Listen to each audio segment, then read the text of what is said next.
এবার বেরিয়ে পড়লাম বর্ষার ঝর্ণা দেখতে। আমরা যারা সহজ পাঠ পড়ে বড় হয়েছি তাদের কাছে ঝর্ণা বলতেই প্রথম মনে পড়ে যে নামটা সেটা হলো উশ্রী। আসানসোল থেকে 97 কিলোমিটার। এবার এলাম সেই গোবিন্দপুরের বিখ্যাত খালসা হোটেলে, একটু চা জল খাবার খেয়ে আমরা আবার বেরিয়ে পড়ব।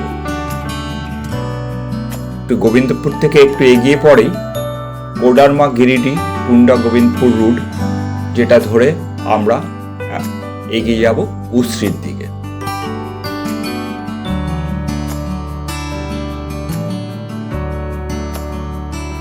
উশ্রী নদীর ওপরে এই ঝর্ণাটা, এটা ঝাড়খণ্ডের গিরিডি জেলার মধ্যে অবস্থিত।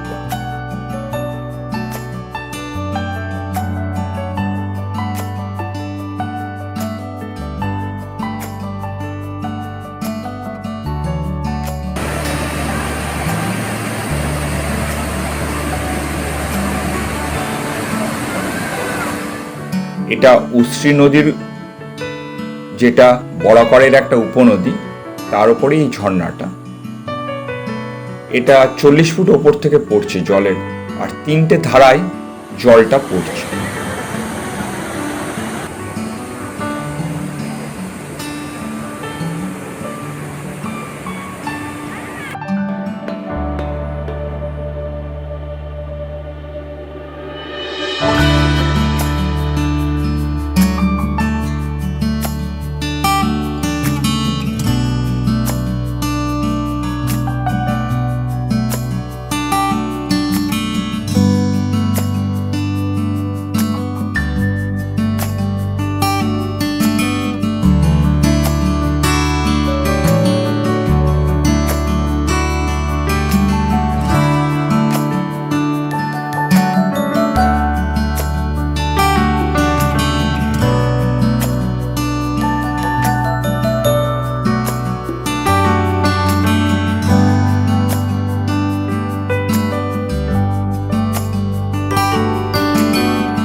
এবার উশ্রী থেকে আমরা যাচ্ছি আরেকটা ঝর্ণা দেখতে, সেটা হলো ধানবাদে ভাতিন্ডা।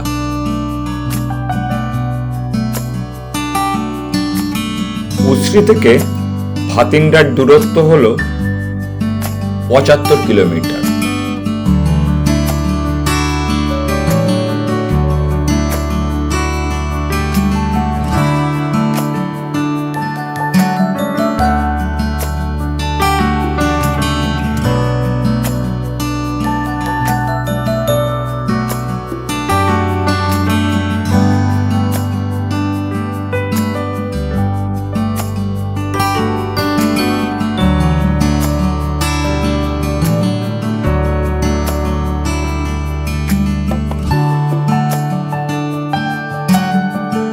ধানবাদ পৌঁছে দুপুরের খাওয়াটা NH-19 ওপরই অবস্থিত একটা হোটেলে খেয়ে নিলাম।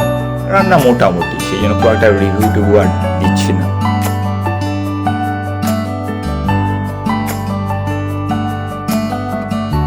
ভাতিন্ডা ধানবাদ থেকে 14 কিলোমিটার। এটা মুনিডি কোলিয়ারির খুব কাছেই।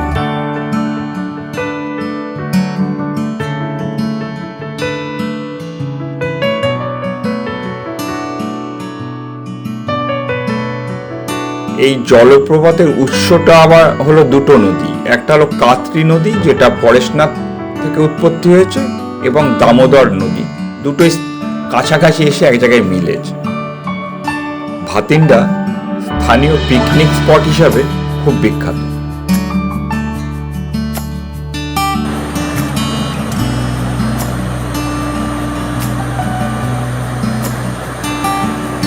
তবে বর্ষাতেই মনে হয় এর জলটা এতটা বেশি, আমার যেটুকুনি দেখে মনে হলো শীতে এলে এতটা জলের ধারা অবশ্য পাওয়া যায় বলে আমার মনে হয় না। যাই হোক, নতুন জায়গা খারাপ লাগলো।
এবার আস্তে আস্তে বাড়ি ফেরার পথে এগিয়ে চলেছি। সারাদিনে দুটো ঝর্ণা খারাপ দেখলাম না। কেউ যদি ধানবাদ স্টেশন থেকে যেতে চায় ভাতিন্ডা, সেটাও যেতে পারে। ধানবাদ স্টেশন থেকে ভাতিন্ডা ওয়াটারফলস 17 কিলোমিটার।